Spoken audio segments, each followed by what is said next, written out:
That's it. Ethan Mercer's voice slipped across the mahogany conference table with just enough amusement to make 3 people look down at their papers. Claire Bennett did not.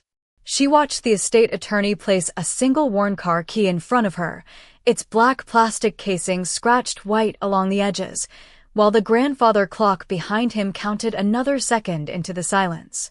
10 minutes earlier, Ethan had inherited investment accounts worth more than $40 million. Claire's aunt had received a vacation property in Aspen. 2 cousins had been given shares in Bennett Holdings, the company Henry Bennett had spent 5 decades turning from a modest regional business into an empire whose name appeared on office towers, charitable foundations, and financial headlines across America. Claire received a key. Outside the tall windows, late afternoon rain traced silver lines down the glass. Claire sat straight in her dark blue service uniform, having come directly from duty because the attorney had insisted the reading could not be postponed. She was 33, composed, and accustomed to rooms where people decided what they thought of her before she had spoken a word. Ethan leaned back in his chair and glanced at the key. "Well, Claire," he said softly, "at least Grandpa remembered you drove." A faint smile touched his mouth. Nobody laughed. Claire reached forward and turned the key once beneath her fingertips. It was old enough to have an actual metal blade instead of a button start fob. A faded dealer tag hung from the ring. No diamond emblem. No collector's insignia. Nothing suggesting that it had belonged to a man whose private garage once held cars worth more than most American homes. "What kind of car?" Claire asked. The attorney, Samuel Price, adjusted his glasses. For the first time that afternoon, the practiced neutrality disappeared from his face. "A 2008 Ford Taurus." Ethan blinked. "You're serious?" Price ignored him and opened a cream-colored envelope bearing Henry Bennett's initials. Claire recognized her grandfather's handwriting immediately. Strong block letters. Black ink. No wasted flourishes. Price unfolded a single sheet. "Mr. Bennett instructed me to read this only after the key was physically placed in Claire's possession." The room became still. Even Ethan stopped smiling. Price looked directly at Claire. "Claire, don't sell the car until the GPS takes you home." Claire's fingers stopped on the key. She waited for another sentence. None came. "That's the entire message?" she asked. "That's the entire message." Ethan gave a quiet breath of disbelief. "The GPS takes you home?" He was 91. Maybe he forgot cars already know where home is. Claire looked toward the rain-darkened windows. Henry Bennett had forgotten birthdays. He had forgotten where he left his reading glasses. Once, during Thanksgiving, he had called the family dog by the name of a Labrador that had died 20 years earlier. But he never confused instructions. Not when they mattered. "Where's the car?" Claire asked. Price slid a small card across the table. An address was printed on it, 27 miles outside the city. "Private storage facility. Your grandfather paid the storage and maintenance fees through the end of this year." That caught Claire's attention. "Maintenance. Every year," Price said. "According to the records, for 17 years. Ethan leaned forward now. The mockery in his expression had thinned. Claire noticed. She also noticed something else. 17 years of maintenance on a 16-year-old sedan made no financial sense, especially for Henry Bennett, a man who measured waste in pennies even after becoming a billionaire. Claire closed her hand around the key. It was cool against her palm, surprisingly heavy for something so ordinary. Around her, the family began gathering folders containing deeds, account statements, corporate shares, and numbers followed by enough zeros to change entire lives. Claire had one scratched key and a sentence from a dead man. She stood, buttoned her uniform jacket, and slipped the key into her pocket. Ethan watched her. "You're actually going to get it?" Claire met his eyes. "He asked me to drive it." Then she walked out. 27 miles away, beneath fluorescent lights in a locked concrete garage, an old Ford sat under a gray cover with a fully charged battery, a full tank of gas, and a GPS system that had been waiting 17 years for Claire Bennett to turn the key. The storage facility sat beyond the last strip mall on the edge of town, where 4 lanes narrowed to 2 and wet pavement reflected the pale glow of roadside lights. By the time Claire Bennett arrived, the rain had softened to a steady mist. She parked beside a low concrete building with no sign except a small brass number near the entrance. A man was waiting beneath the awning. He looked to be in his late 60s, broad-shouldered despite his age, wearing a charcoal work jacket and holding an umbrella he seemed to have forgotten to open. "Captain Bennett?" he asked. Claire stepped from her car. "Claire is fine." The man nodded once. Thomas Reed. The name meant something. She had heard Henry mention him years ago, usually in sentences that ended before anyone could ask questions. Thomas had worked for her grandfather long before Bennett Holdings occupied glass towers downtown. He looked at the key in Claire's hand, and something in his expression changed. Not surprise. Recognition. "So he really left it to you?" Claire studied him. "You knew about the car?" "I knew he kept it." Thomas unlocked the building and led her through a narrow hallway. Their footsteps echoed against bare concrete. At the end stood a steel door marked 17. Thomas entered a code, turned a second key, and pulled the door open. Fluorescent lights flickered awake one row at a time. The gray cover waited in the center of the garage. Claire walked toward it. 17 years, she said. "That is how long the attorney says he paid to maintain this thing." Thomas stopped several feet behind her. "Every year." "Why?" "Henry never told me." Claire pulled the cover away. The Ford beneath it was almost aggressively ordinary. Silver paint. Factory wheels. Cloth interior. A few scratches near the rear bumper. Nothing about it belonged in the private collection of Henry Bennett. Claire opened the driver's door. The faint smell of old fabric and leather conditioner escaped into the cold garage air. The odometer showed just under 63,000 miles. She glanced back at Thomas. "How often did he drive it?" "As far as I know, he did not." "Not after it came here." "Then why keep it road ready?" Thomas looked toward the car instead of answering. Claire noticed the battery tender mounted neatly beside the parking space, maintenance records arranged chronologically in a wall cabinet, and inspection stickers renewed with almost obsessive precision. Someone had treated this 16-year-old Ford like an aircraft expected to deploy at a moment's notice. Claire slid behind the wheel. The seat felt strangely familiar, though she could not explain why. She inserted the key and turned it. The engine started immediately. Thomas gave a quiet shake of his head. 17 years, he murmured, and it still starts on the first turn. The dashboard illuminated in soft green. Claire waited. For several seconds, nothing happened. Then the center navigation screen came alive. It was an outdated factory unit, the kind that belonged to another era of technology. A map loaded slowly. No phone was connected. No destination had been entered. Yet a small notification appeared across the screen. "Route available." Claire leaned closer. "Did you program this?" "I have never touched that system." She selected the notification. The map disappeared. One saved destination remained. Home. Thomas moved closer. "That is not his house." Claire looked at him. "You recognize the address?" "No. That is the problem." She pressed home. The system calculated for several seconds, then displayed a route heading west for 48 miles, away from the Bennett estate, away from downtown, and away from every place Claire associated with her grandfather.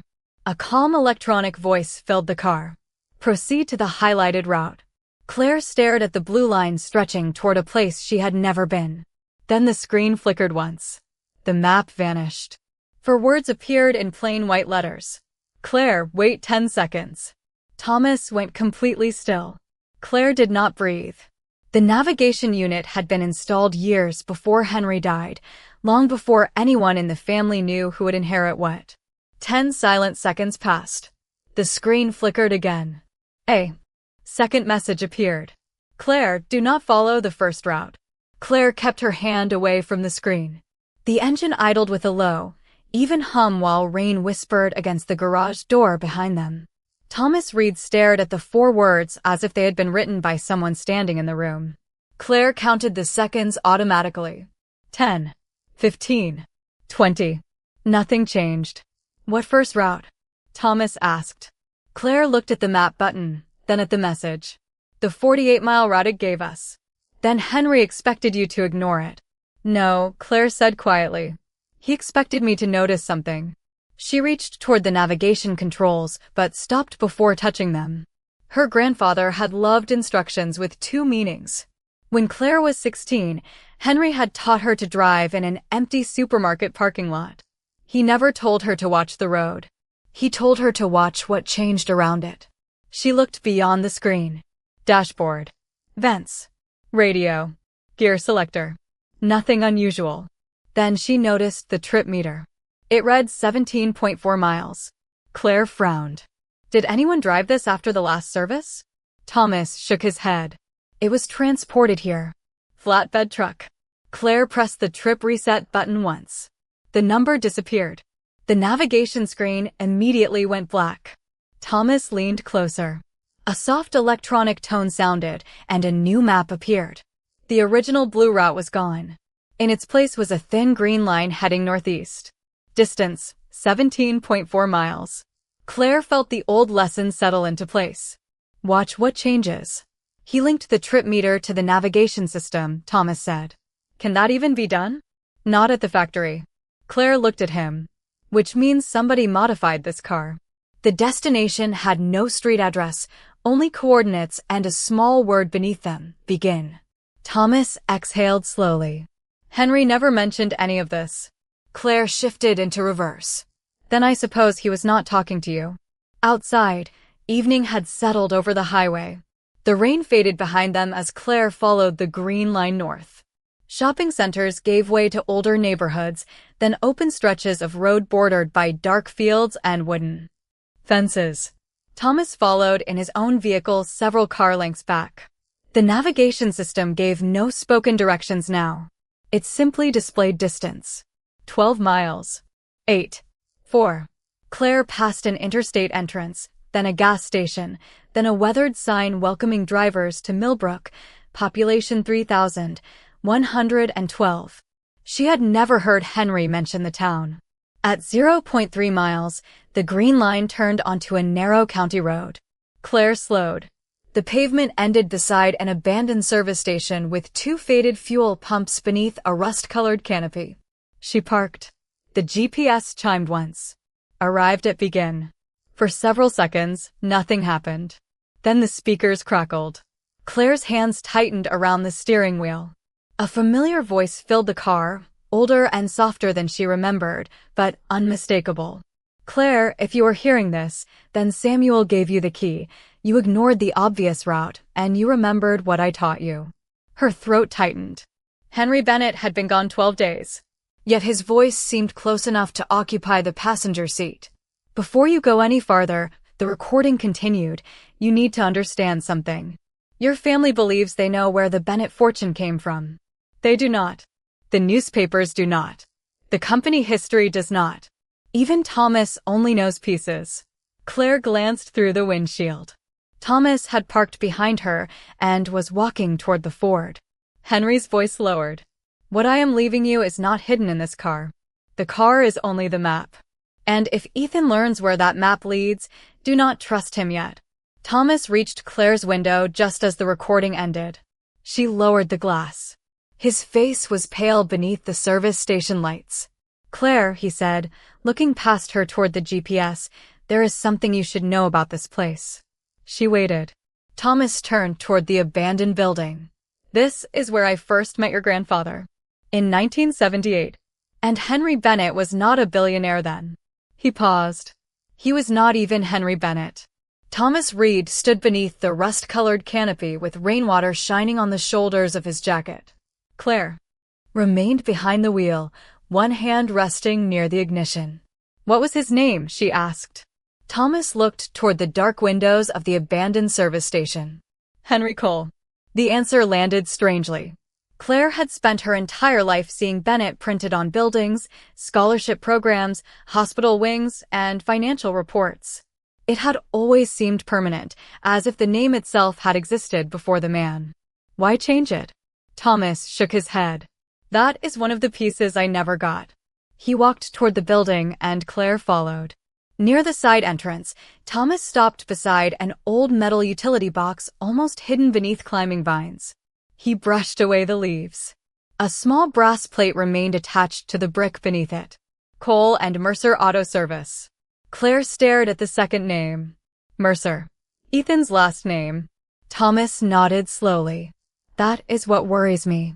Claire felt the cold evening air settle differently around her. Ethan Mercer was her cousin through Henry's oldest daughter. Claire had always assumed Mercer came from Ethan's father. She had never heard anyone connect that name to Henry's life. Thomas tried the service station door. Locked. Claire returned to the Ford and searched the glove compartment. Registration papers.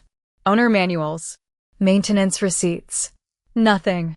Then she noticed a narrow envelope wedged behind the navigation manual. Inside was a photograph, its edges yellowed with age. Two young men stood beside the same service station beneath a bright summer sky. One was unmistakably Henry, perhaps 25 years old, lean and smiling in a way Claire had rarely seen. Beside him stood another man with dark hair and a mechanic's shirt bearing the stitched name Jack. Between them stood a young woman in white coveralls, laughing toward someone outside the frame. Claire turned the photograph over. 3 words were written in Henry's block handwriting. Before Bennett Holdings. Beneath them was a date, June 14, 1978. Thomas stared at the picture. Jack Mercer, he said. I have not seen that face in 40 years. Who is he? Henry's business partner. Claire looked again at the photograph. And the woman? Thomas was silent too long. Her name was Margaret Lane. She handled the books here. What happened to them? The station closed. Henry left Millbrook. A few years later, Bennett Holdings appeared. Claire felt the story she had known beginning to loosen at its foundations. Henry's official biography started with a small logistics company he supposedly built from savings and a bank loan. There was no service station. No Henry Cole. No Jack Mercer. No Margaret Lane. Her phone vibrated inside her coat. Ethan. She let it ring. A second call followed immediately. Then a message appeared. Where are you? Claire showed Thomas. His expression hardened. Do not answer yet. The Ford chimed behind them. Both turned. Through the windshield, the navigation screen glowed pale green in the darkness. Claire returned to the driver's seat. A new destination had appeared automatically. No address. No town. Just a name. Margaret. Beneath it, the distance read 62 miles. Claire touched nothing. The screen changed again. A photograph appeared, digitally scanned decades ago. It was the same woman from the picture in Claire's hand, only older. Then Henry's recorded voice filled the cabin. Claire, there are 2 versions of every fortune. The one people print, and the one somebody paid for. Claire's eyes stayed on Margaret's face. If you want to know why I chose you, find her first. The recording paused, then Henry added one final sentence. And when Ethan asks about the car, remember this. His family has been waiting longer than you have been alive for someone to find it. Claire did not answer Ethan. She placed the old photograph inside her coat pocket, returned to the Ford, and watched the navigation screen hold Margaret's name against the pale green map. Thomas leaned through the open passenger window. 62 miles puts you somewhere near Cedar Ridge. Claire started the engine. Then that is where I am going. Thomas glanced toward his own car. I will follow. No. He looked back at her. Claire, Henry specifically brought me into this. Henry said you knew pieces. He also built this so I would make the decisions. Thomas studied her for a moment, then stepped back. Your grandfather would have liked that answer. Claire pulled onto the county road alone. Darkness gathered over the fields as Millbrook disappeared behind her. For nearly 40 minutes, the GPS remained silent. No directions. No recorded messages. Only the green line and a shrinking number of miles. Her phone vibrated again. Ethan. Then again. On the 4th call, Claire answered through the car speaker. What? Where are you? His voice had changed. The easy amusement from the attorney's office was gone. Driving. In Grandpa's car? Claire watched the road. Why does that matter? Silence. Only a second, but enough. It does not, Ethan said. I just thought about what Price read. That strange message. Maybe we should have the car inspected before you start chasing whatever Grandpa programmed into it. Claire's eyes narrowed. You knew the GPS was programmed? Another pause. You told us. No. The attorney said the GPS would take me home. Nobody said it had been programmed. Ethan recovered quickly. Same thing, Claire. Not really. She ended the call. 5 minutes later, headlights appeared in her mirror. A black sport utility vehicle remained several hundred feet behind her through 2 turns. Claire changed lanes. It changed lanes. She took an exit the GPS had not requested. The vehicle followed. Her military training had taught her not to confuse suspicion with evidence. 1 matching turn meant nothing. 3 demanded attention. Claire continued past a 24-hour grocery store, circled a well-lit gas station, and returned toward the highway. The black vehicle did not follow the circle. It stopped beside the curb. Claire saw the driver through the windshield when she passed. Ethan. He raised one hand as if being discovered were merely inconvenient. Claire pulled into the gas station beneath the white canopy lights. Ethan parked 2 spaces away and stepped out. Seriously? Claire asked. You followed me 60 miles? I was making sure you were okay. You were making sure I did not find something without you. Ethan's jaw tightened. Grandpa said something to my father years ago. I thought it was nonsense. Claire waited.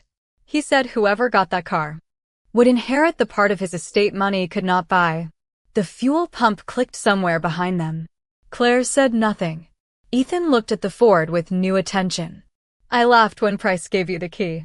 I should not have. What does your father know? Nothing useful. He spent 30 years asking Henry about Jack Mercer and never got an answer. Claire felt the photograph inside her pocket. Why Jack? Ethan looked directly at her. Because Jack Mercer was my grandfather. The GPS chimed inside the Ford. Claire turned. The screen had changed. Margaret's destination was gone. In its place appeared a countdown. 59 minutes. Beneath it were 3 words. Arrive before midnight. Claire looked at the dashboard clock. 11:01. Ethan moved toward the passenger door. I am coming with you. Claire locked it before his hand reached the handle. No. His face hardened. Claire, this belongs to my family too. She started the engine. Then you should ask yourself why Henry gave me the key. The GPS calculated a new route. 51 miles remained. Claire shifted into drive as Ethan stepped away. For the first time that night, she understood what her grandfather had actually left her. It was not merely a mystery. It was a race that someone else had been waiting decades to finish. The countdown dropped to 52 minutes as Claire merged onto the highway. The old Ford settled at 65 miles per hour, its engine steady beneath the hiss of tires on damp pavement. She kept both hands on the wheel and watched the green route pull east through the darkness. Ethan's headlights appeared behind her again, but this time he stayed nearly half a mile back. Claire did not waste time trying to lose him.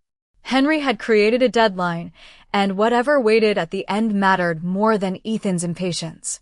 At 11:23, the GPS directed her off the highway onto a narrow state road bordered by pine trees. 12 miles remained. Then the navigation screen flickered. The route disappeared. Claire slowed. A new message appeared. You are looking in the wrong place. She frowned. Then where am I supposed to look? The speakers answered with Henry's recorded voice. Not where, Claire. When? The dashboard went silent. Claire glanced at the trip meter, remembering the first puzzle. 49.8 miles. She looked at the odometer. 63,114 miles. Then at the maintenance sticker near the windshield. Dates. Mileage. Years. The answer came slowly. The car was not carrying a secret destination.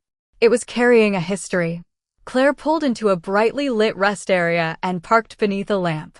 Ethan's vehicle continued past the entrance, then disappeared around the curve. She opened the glove compartment and removed the maintenance folder. Each receipt listed mileage. For 17 years, the numbers barely moved, but before storage there were hundreds of service entries printed on older paper. Claire arranged them across the passenger seat. 62,000 miles. 58,000. 47,000. 31,000. The locations changed with them. Millbrook. Cedar Ridge. Franklin. Ashford. She found a road atlas beneath the folder and marked the towns with a pen. A pattern emerged. Not a straight route. A loop. The same loop repeated across years. Thomas's words returned to her. Henry never drove it after it came here. Claire stared at the earliest receipt. June 1978. Cole and Mercer Auto Service. The car itself was from 2008, which meant the records were not originally its records. Henry had transferred them into the glove compartment deliberately. The Ford was never the secret. It was a container for another vehicle's past. Claire called Thomas. He answered immediately. Where are you? Did Henry own another car before this one? Silence followed. Thomas. A blue station wagon, he finally said. Old Chevrolet. Henry, Jack, and Margaret used it for the service station. Parts deliveries, bank deposits, everything. What happened to it? Sold decades ago. Claire looked at the map. The repeated loop connected 5 towns, but every route crossed at one point. Cedar Ridge. Henry copied its travel records. Thomas inhaled sharply. Then the GPS is rebuilding where that car went. Claire checked the countdown. 34 minutes. What was in Cedar Ridge? Nothing that I knew about. The navigation screen chimed. The green line returned, but Margaret's 62-mile destination was gone. A new location appeared less than 9 miles away. Claire ended the call and drove. The road climbed through wooded hills before opening onto a quiet residential street. The GPS guided her to a modest white house with a deep porch and a single lamp burning beside the door. 11:48. Claire parked. Before she could step out, the front door opened. An elderly woman stood beneath the porch light, silver hair falling to her shoulders. She did not look surprised. She looked relieved. Claire approached slowly. Margaret Lane. The woman studied Claire's face, then looked beyond her at the Ford. You found the route. Claire stopped at the bottom step. My grandfather sent me. Margaret's expression softened. No, Claire. Henry sent you because he knew you would eventually stop looking inside the car. She opened the door wider. Come in. You have 12 minutes. Claire glanced at the countdown glowing through the windshield. Until what? Margaret looked toward the road, where distant headlights had just appeared between the trees. Until the last part of Henry Bennett's estate becomes legally irreversible. Margaret Lane closed the door behind Claire and turned the deadbolt with a quiet click. The house smelled faintly of coffee, old books, and cedar.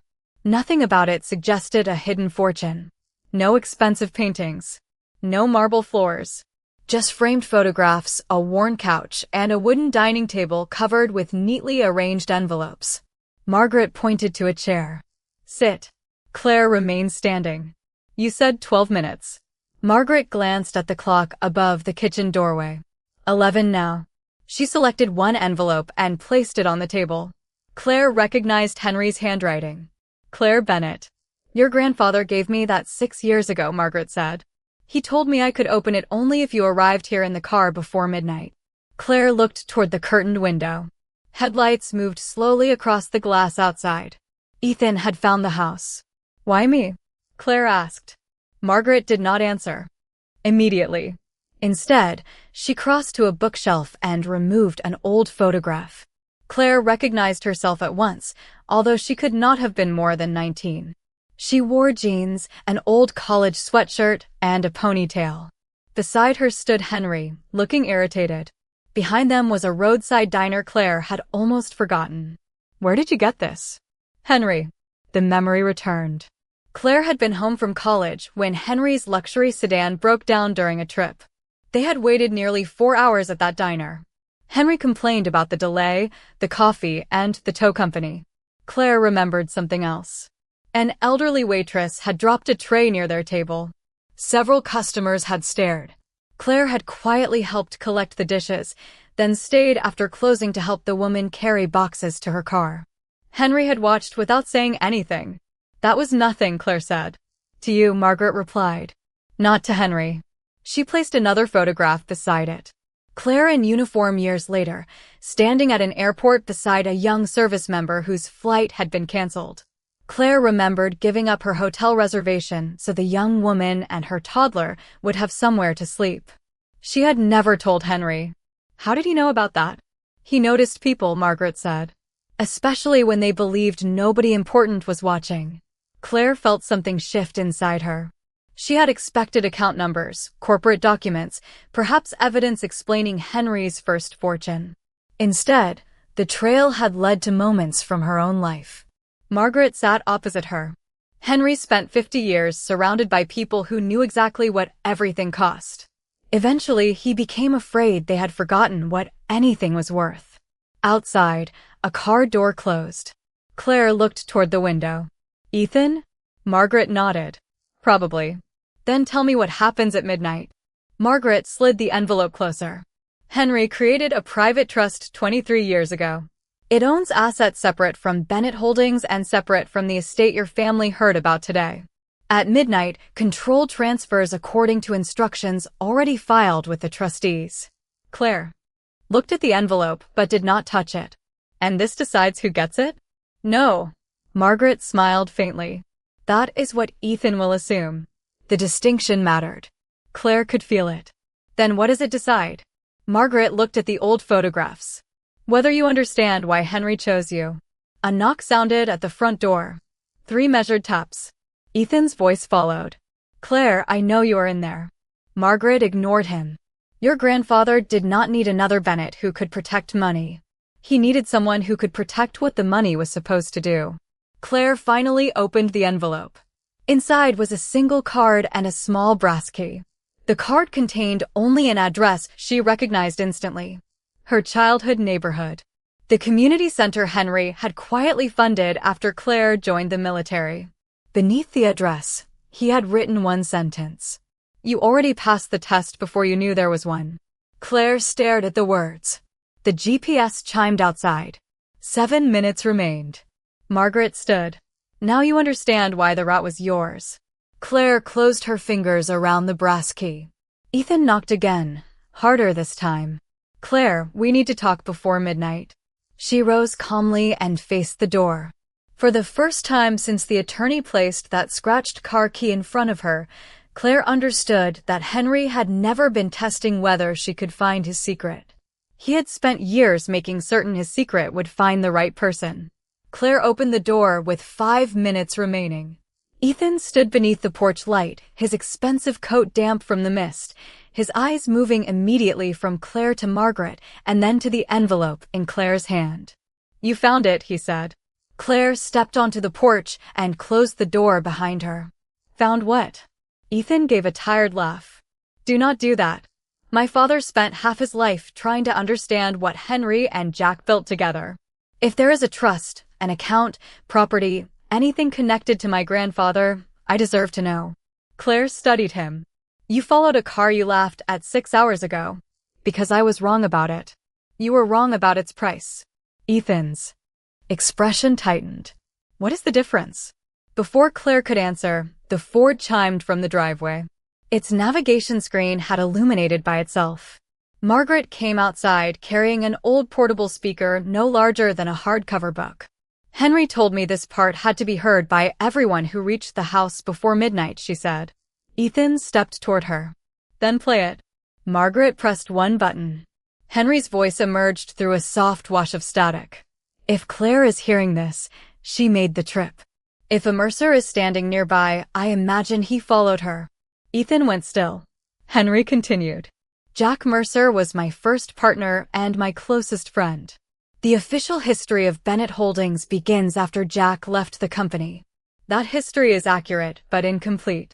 Jack helped build the foundation that made everything afterward possible. I spent too many years believing money could settle what gratitude should have settled. Ethan's face changed. The anger faded into confusion. My grandfather owned part of Bennett Holdings, he asked. Margaret shook her head. Listen. Henry's recording continued. This is not about ownership of Bennett Holdings. Jack was paid for his share in 1981. The documents are legal, complete, and fair. But Jack taught me something more valuable than the business we started. Margaret taught me another lesson. Wealth is useful only while it remembers who it was meant to serve. Claire looked at the brass key in her palm. 23 years ago, I created the Bennett Mercer Community Trust. It holds properties, investments, and charitable assets that were never part of my public estate. Their combined value will make newspapers interested. That is precisely why I kept them away from newspapers. Ethan looked at Claire. How much? Henry seemed almost to answer him. If your first question is how much, you are asking the wrong question. Margaret covered a faint smile. Ethan looked away. Control of the trust does not belong to Claire as personal wealth, Henry continued. She cannot sell it, borrow against it, or turn it into a private fortune. She will serve as its steward, with authority to direct its work under the charter Jack, Margaret, and I began drafting decades ago. Claire felt the meaning settle more heavily than any inheritance figure could have. The community center, scholarships, veterans programs, housing grants, the quiet projects Henry had funded without attaching his name. And Ethan, the recording said, your family was never forgotten. The Mercer branch holds a permanent seat on the trust council, but nobody inherits the right to control it simply because of a last name. Ethan stared at the porch boards. The GPS chimed again. 1 minute. Henry's voice softened. Claire, the brass key opens a deposit box at the address on your card. Inside are the original charter and my final letter. But the legal transfer does not require that key. It required only one thing, that you arrive here before midnight in the car I left you, without selling it, surrendering it, or allowing someone else to choose the route. Claire looked toward the Ford. The countdown reached 10 seconds. Ethan whispered, so the car was the condition. No, Margaret said quietly. Claire was. Midnight arrived. The navigation screen went dark. Then one final message appeared across it. Transfer confirmed. Henry's recording gave a last soft click. You were never chosen because you wanted my fortune, Claire. You were chosen because I spent years watching what you did when there was nothing in it for you. Now take care of what Jack, Margaret, and I should have protected from the beginning. The recording ended. No one spoke. Ethan finally looked at Claire, and for the first time that evening there was no mockery in his face. Only understanding. He had chased the car because he believed it contained something valuable. Claire had driven it because her grandfather had asked her to. That difference had been the secret all along. 3 months later, the old Ford still sat in Claire Bennett's driveway.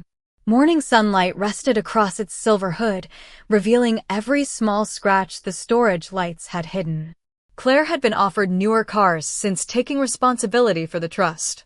One dealership had even sent a brochure to her office after a newspaper mentioned Henry Bennett's unusual succession plan.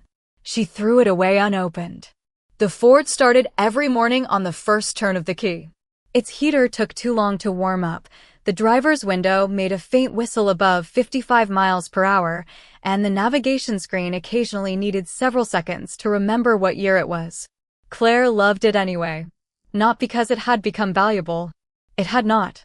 According to the insurance company, it was worth less than some of Henry's old watches. But value had become a complicated word. The Bennett Mercer Community Trust turned out to be larger than Claire expected, with assets spread across several states and instructions focused on scholarships, veterans assistance, affordable housing, small business loans, and community programs that Henry had quietly supported for years. Margaret Lane accepted Claire's request to remain an advisor. Thomas Reed joined the operations committee. Ethan surprised everyone. He attended the first council meeting without an attorney, sat through 3 hours of financial reports, and asked only one question about money. It was not how much he would receive. It was how much they could direct toward restoring the community center connected to Jack Mercer's hometown. Claire noticed. She said nothing. Some lessons deserved room to settle. The original trust documents remained inside the deposit box Henry had chosen, along with a final handwritten letter Claire never showed anyone. It contained no secret account numbers and no dramatic confession. Henry apologized for mistakes. He thanked Jack. He thanked Margaret. And in the final lines, he told Claire that money had given him access to almost everything except certainty about the people around him. That was why he had watched the small moments. The waitress at the diner. The stranded service member at the airport. The anonymous donations Claire made from an ordinary military paycheck before she had any reason to imagine herself wealthy. Henry had not been searching for the smartest person in the family. He had been searching for someone who behaved the same way when nobody important was watching. One Saturday morning, Claire drove back to Millbrook. The abandoned service station looked smaller in daylight. Weeds pushed through cracks in the pavement, and the faded sign above the building was almost unreadable. She parked where Henry, Jack, and Margaret had once parked the blue station wagon. Ethan arrived 10 minutes later carrying 2 cups of coffee. "Still driving this thing?" he asked. Claire accepted 1 cup. "Still following it?" Ethan smiled. "Not anymore." They stood quietly beneath the old canopy. The trust had purchased the property the previous week. By spring, it would reopen as a training center for veterans and young adults learning automotive trades. The original brass plate would remain on the wall. Cole and Mercer Auto Service. No Bennett Tower. No marble monument. Just the names that had been there before anyone became rich. When Claire returned to the Ford, the GPS illuminated. The strange messages were gone. The hidden routes had disappeared after midnight that first night. Only one saved destination remained. Home. Claire pressed it. This time, the blue line led directly to her own house. She laughed softly. "Took you long enough, Grandpa." The electronic voice calmly instructed her to turn right in 200 feet. Claire pulled onto the road, sunlight moving through the windshield as Millbrook faded behind her. Henry Bennett had left millions to people who expected millions. To Claire, he had left an old car that almost everyone considered worthless. Yet every mile had carried something money could not purchase: his forgotten beginning, his unfinished promise, and his trust in the person she had become. Some fortunes can be counted. Others can only be understood.